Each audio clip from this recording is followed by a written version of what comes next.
আজকে আপনাদের সাথে আমি শেয়ার করব কুচিয়ালা সালোয়ার কিভাবে কাটিং করতে হয় সহজে আপনাদেরকে আমি দেখাবো। তার আগে আপনাদেরকে আমি মাপটা বুঝিয়ে দিই।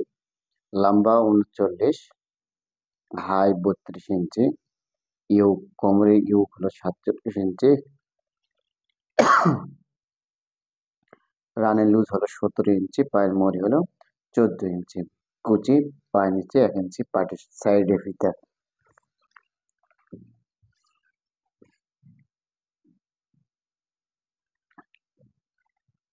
আমি কাটিং করার জন্য এখানে আমি 2.5 গজ কাপড় নিয়েছি। তারপরে এই কাপড়টাকে ডবল করে ভাঁজ করে নিয়েছি। তারপরে আবার এভাবে ভাঁজ করতে হবে ডবল করে, এভাবে সুন্দর করে ডবল করে ভাঁজ করে নিতে হবে। তারপর আয়রন দিয়ে সুন্দর করে কাপড়টাকে ফিনিশিং করে নিতে হবে। এখানে ডবল, এখানে একটা পার্ট, এখানে একটা পার্ট, টোটালে 4টা পার্ট থাকতে হবে।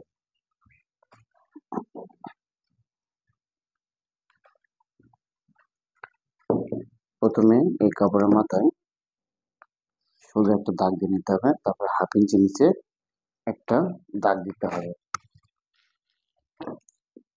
এই নিচের দাগটা থেকে এখানে 6.5 ইঞ্চি মাইনাস করতে হবে। হাই আছে 32 ইঞ্চি, 16 দুগুণ 32, 16 দিতে হবে। হাইয়ের অর্ধেক, লম্বা 39। তারপরে স্কেল দিয়ে সোজা করে দাগ দিতে হবে। তারপরে এখানে দাগ দিয়ে নিতে হবে। পায়ের মুড়ি 14 ইঞ্চি, 14 অর্ধেক হলো 7 ইঞ্চি, 7। এখানে আছে 17 ইঞ্চি, এখানে হাই খুলে দিতে হবে। আমি এখানে 17কে মার্কে দিয়েছি। তারপর সুন্দর করে স্কেলটাকে এভাবে নিতে হবে। শেপ কাটটা সুন্দর করে এভাবে শেপগুলো দিতে হবে। এই শেপগুলি অতি গুরুত্বপূর্ণ। এই শেপগুলি আসলে যার জন্য সালোয়ার কাটবো তার জন্য শেপ বুঝে দিতে হবে, যাতে সহজে তার গায়ে ফিটিং হয়। আমি কিভাবে ড্রয়িং করতে হয় সহজে আপনাদেরকে আমি দেখিয়েছি, এখন আমি কাটিং করে আপনাদেরকে দেখাবো।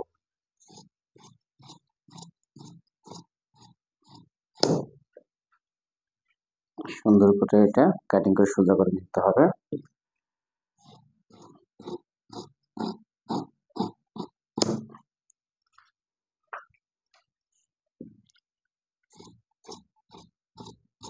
এর দাগ থেকে 1/2 ইঞ্চি কাপড় বাড়তি রেখে কাটিং করে নিতে হবে। এই মার্কা থেকে 1 ইঞ্চি বাড়তি রেখে কাটিং করে নিতে হবে এক সমান করে।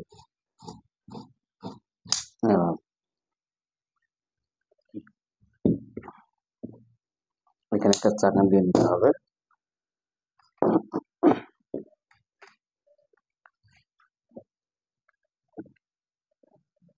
এখন আপনাদেরকে দেখাবো সালোয়ারের ইউক কিভাবে কাটিং করতে হয়। সালোয়ার কাটিং এর পরে এই কাপড়টা বাড়তি, এই বাড়তি কাপড়টাকে ইউক কাটিং করে নিতে হবে।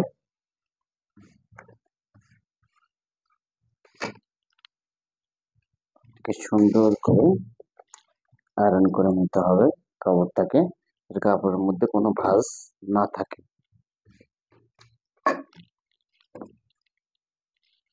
তো সুন্দর করে সোজা একটা দাগ দিয়ে নিতে হবে।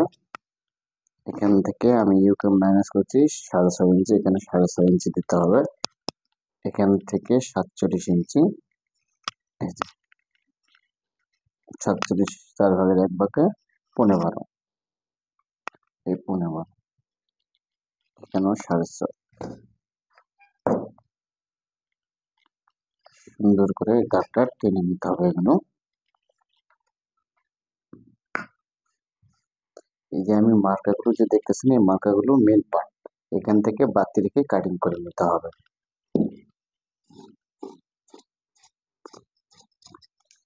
এখানে রাবারের জন্য, এখানে উপরে ফিতে বা রাবারের জন্য এখানে 1.5 ইঞ্চি বা 2 ইঞ্চি কাপড় বাড়তি রাখতে হবে। এখানে দাগ থেকে 1/2 ইঞ্চি কাপড় বাদ থেকে কাটিং করে নিতে হবে। এখানেও সেম, এখানে একটা চাকান দিয়ে নিতে হবে, এখানে একটা চাকান দিয়ে নিতে হবে। এখন আপনাদেরকে দেখাবো হাই কলি কিভাবে কাটিং করতে হয়। এই যে বাড়তি কাপড়টা আছে এটাকে দুইটা নিতে হবে। আমি দুইটা কাপড় নিয়েছি এভাবে।